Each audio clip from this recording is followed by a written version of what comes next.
Hey, what's up everybody? I'm David McGill. Now this video is going to be a little bit different.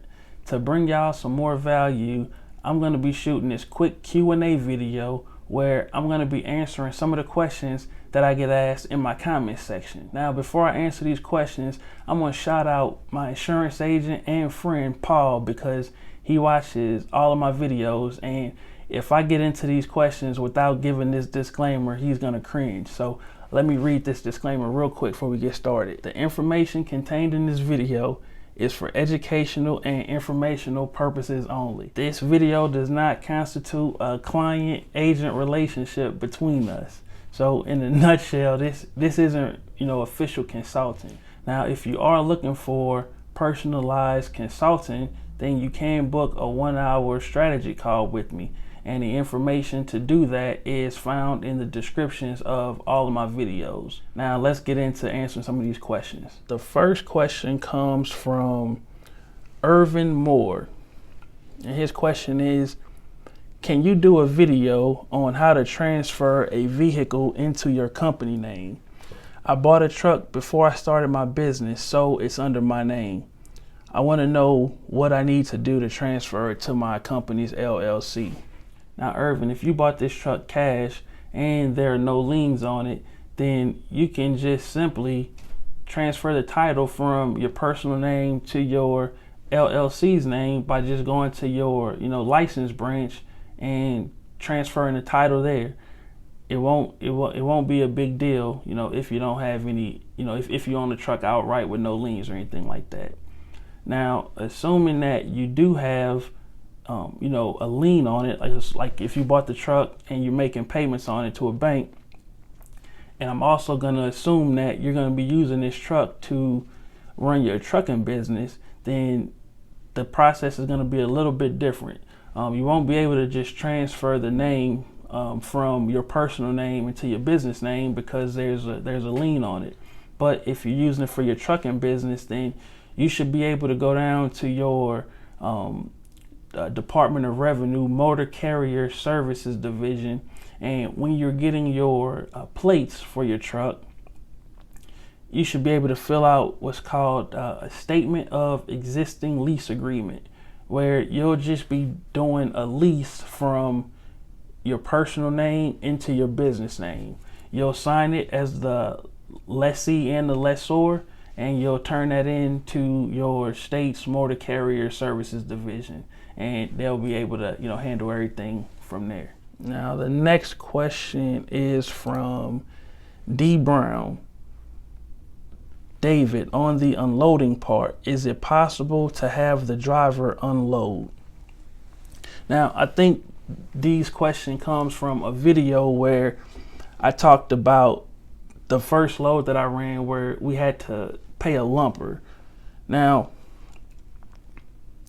when it comes to driver unload, freight where the drivers unload, I typically don't run any driver unload freight. Like, everything that I do is no touch to the driver. That's not really something that I have any experience with, drivers unloading the freight. I only want them to focus on, transporting the freight safely and, on time.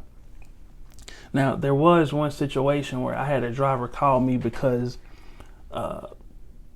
they couldn't get in touch with the broker in order to, get the lumper check. So the receiver, wouldn't unload the truck until they, received their lumper.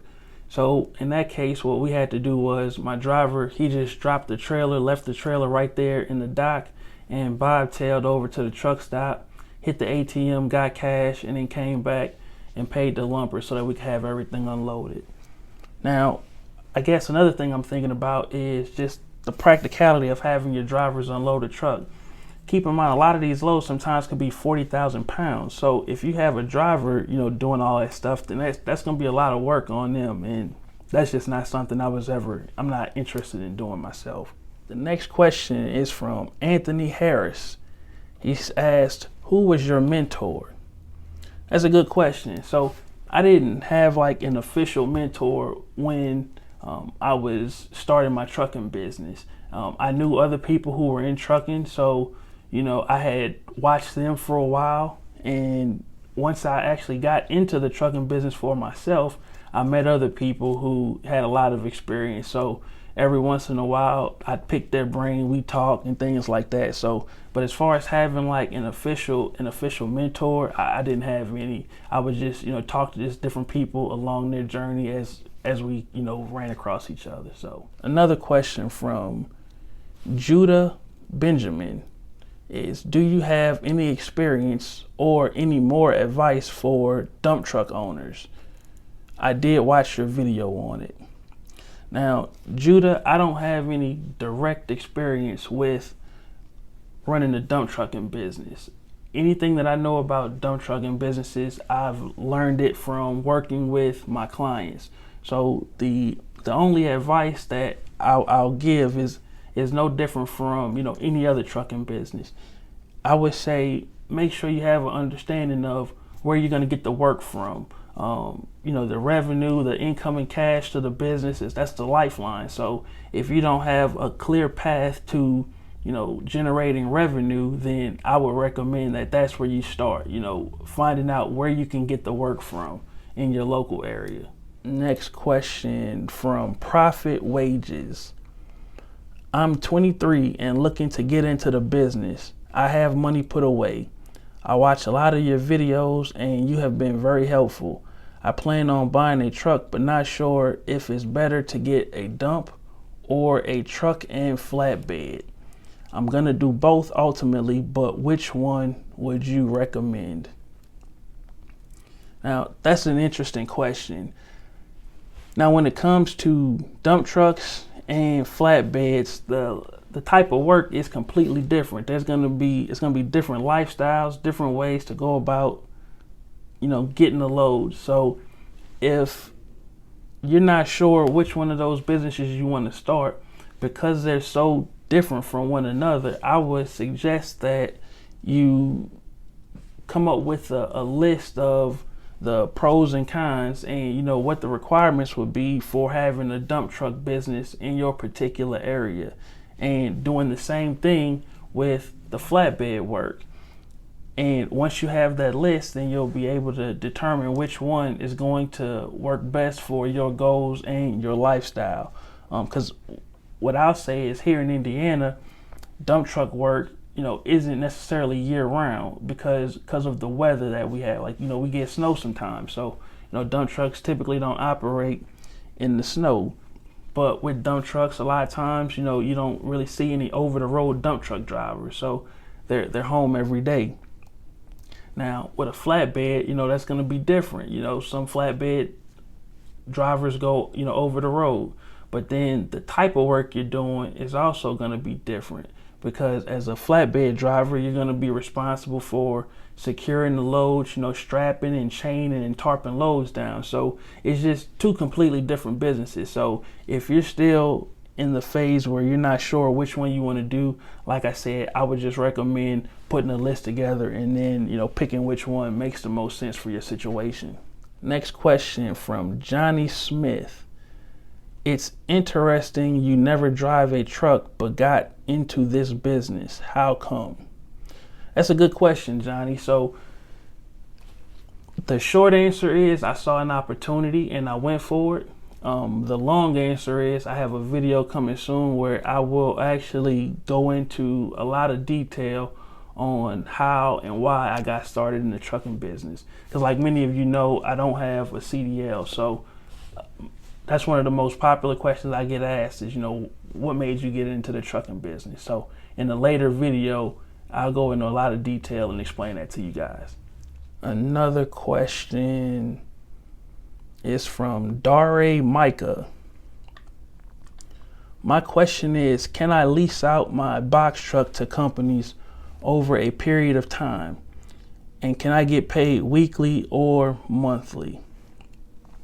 Now, I say, Dare, that the answer is yes. You can lease out a box truck to companies. Like you can do that. And can you get paid weekly or monthly? Like, yeah, you can get paid weekly or monthly. The thing about that is you just need to find somebody. You need to find a company that is looking to lease a box truck. And the particulars in terms of, you know, how much you'll charge them and how often you get paid, that's something that that the two of you can work out. But there's nothing that says, nothing that I know of that says you couldn't lease your truck out to a company. It's just going to be a matter of finding a company to lease your truck onto, or lease your truck out to, and working out, you know, how often you're going to get paid. Next question from John Betancourt. Can you still use it? So this is actually, looks like he's talking about the sales tax exemption certificate. And it looks like his question is, can you still use it in other states?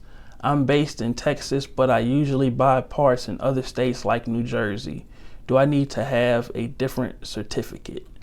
Now, there's been times where we've had to have repairs done, you know, out of state. A driver of mine was, I think he was in Kansas, if I remember correctly, and we had a repair that was done in Kansas at a Freightliner dealership, and we provided the Indiana sales tax exemption certificate, and, you know, we were not charged sales tax. So I don't know if that is consistent across all states, but at least between using the Indiana sales tax certificate in Kansas, that I didn't have any problems with that. But that's something you may want to, you know, talk to the repair shop. The next question from Trucking with Pastor T. What is the proper way to run your decal when leased to a company? Where does the operated by go? Now, I've never leased on to a company before, but I am familiar with the decals when you have your own authority. And there is no specific place that the FMCSA, you know, mandates that you place the decals. They just have to be on the side of the truck where they can be visible. I believe it's like from 50 feet with contrasting colors to your truck. So you see most people either put them on the side of their door or, you know, on the sleeper portion of their truck. So as far as, you know, where does the operated by go, you know, you can pick wherever you want to put it as long as it's visible by the DOT officers from 50 feet away. Another question from Nova Star Express.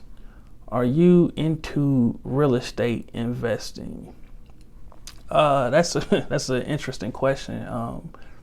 Not anymore. I used to, probably about 12 years ago, from like 2008 to maybe like 2012. You know, I did some wholesaling, so I was doing some real estate investing then, but not since that time. Another question from Lamarcus Stevenson. Did you have to get reflectors in case you have a breakdown on the side of the road, or did your truck come with them? Every truck that I bought always came with the triangle emergency reflectors. But if you're in a situation where your truck didn't, then you should be able to go to, you know, a truck supply or just a truck stop and, you know, buy those emergency reflectors. Another question by Everything by John. Do you know anywhere in New York City I can get a good used semi for $35,000 max? Now, so I don't have any particular experience in New York City. However, I do have a referral for, you know, a used truck dealer. And I'll leave his contact information in the description box, but he's a salesman, Gerard Wiley, based out of Indianapolis, and he'll be able to help you out.